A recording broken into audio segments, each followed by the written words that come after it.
Presently $1 की value 74 rupees है, लेकिन ऐसा क्यों, ये जानने के लिए वीडियो को पूरा देखिए। तो भाई और उनकी बहनों, क्या हालचाल। दिस इज ऋषभ गुप्ता और स्वागत है आपका सैटरडे टॉक्स के एपिसोड नंबर 8 में। और आज हम जानेंगे कि $1 की वैल्यू 74 रुपीज़ क्यों है।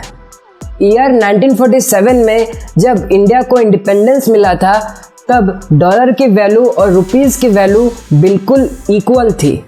लेकिन उसके बाद ऐसा क्या हुआ कि रुपीज़ की वैल्यू डॉलर से इतनी पिछड़ गई। यही समझने के लिए मैं आप लोगों को एक कॉन्सेप्ट समझाता हूँ सेलिंग और एक्सचेंज का। जैसे मान लेते हैं कि मेरे पास एक इक्लेयर्स है, आपने मुझे ₹1 दिया और मैंने आपको इक्लेयर्स बेच दिया, इसे कहते हैं सेलिंग। और अगर मेरे पास एक इक्लेयर्स है और आपके पास एक पल्स है, दोनों की वैल्यू ही ₹1 है, तो मैंने आपको अपना इक्लेयर्स दे दिया और आपने मुझे अपना पल्स दे दिया, इसे कहते हैं एक्सचेंज। किसी भी कंट्री की इकोनॉमी उसके एक्सचेंज रेट पे डिपेंड करती है। अब एक्सचेंज रेट क्या होता है, इसे समझते हैं। अब मान लेते हैं दो अलग अलग आइलैंड्स हैं और दोनों के पास 100 सिक्के हैं। पहले आइलैंड ने अपने सिक्कों का नाम डॉलर रख दिया और दूसरे आइलैंड ने अपने सिक्कों का नाम रुपीज़ रख दिया। एक साल बाद पहले आइलैंड ने 100 एप्पल्स उगाए और दूसरे आइलैंड ने 100 ऑरेंजेस उगाए। तो पहले आइलैंड में एक एप्पल का दाम $1 रहा और दूसरे आइलैंड में एक ऑरेंज का दाम ₹1 रहा।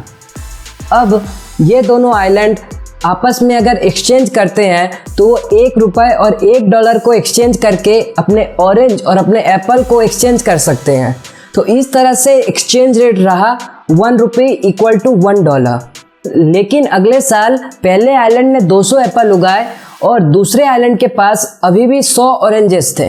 इससे क्या हुआ, ऑरेंजेस के दाम ₹1 थे पर $1 में 2 एप्पल मिलने लगे थे। इससे ऑरेंज और एप्पल को एक्सचेंज करने के लिए ₹2 लगने लगे और $1 का वैल्यू ₹2 हो गया। इसी कॉन्सेप्ट को हम दो अलग अलग कंट्री मान सकते हैं। पहले आइलैंड को अमेरिका और दूसरे आइलैंड को इंडिया।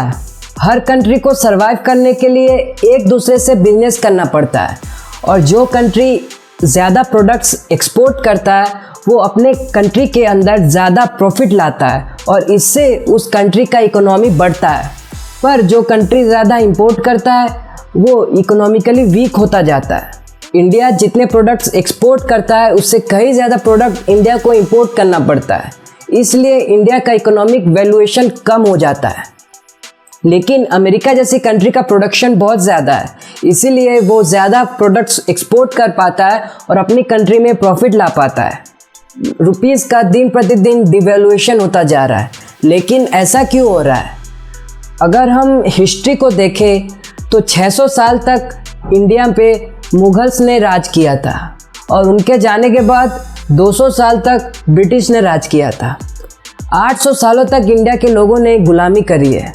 इसीलिए आज भी आज़ादी के इतने साल बाद भी इंडिया के लोगों में गुलामी का माइंडसेट है। यहाँ के लोग बिजनेस और स्टार्टअप्स की जगह जॉब्स करना प्रेफर करते हैं और इसीलिए कुछ नया क्रिएट ना करके लोगों की गुलामी करना, जॉब करना इनको सिक्योर लगता है। पर अगर हम देखें तो अमेरिका के लोग हमसे बहुत अलग हैं। वहाँ हर इंसान अपने में एम्बिशियस होता है, कुछ बड़ा सोचता है, कुछ बड़ा करना चाहता है, इसीलिए वहाँ ज़्यादा बिजनेसेस और स्टार्टअप्स जन्म लेते हैं और वही अपनी कंट्री और पूरे वर्ल्ड की इकोनॉमी को रूल करते हैं।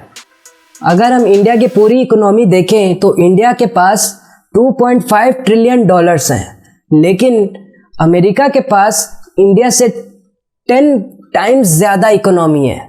उनके पास $20 ट्रिलियन हैं। इसीलिए इंडियन रुपी का डिवैल्यूएशन इतना फास्ट हो रहा है। तो आज के इस एपिसोड के लिए बस यही तक। वीडियो को लाइक या डिसलाइक दोनों में से कुछ ना कुछ तो क्लिक ज़रूर कर देना और अगर वीडियो पसंद आया हो तो चैनल को सब्सक्राइब कर देना। मिलते हैं अगली बार। वीडियो को ख़त्म करते हैं बिना किसी कॉपीराइट के। बाय।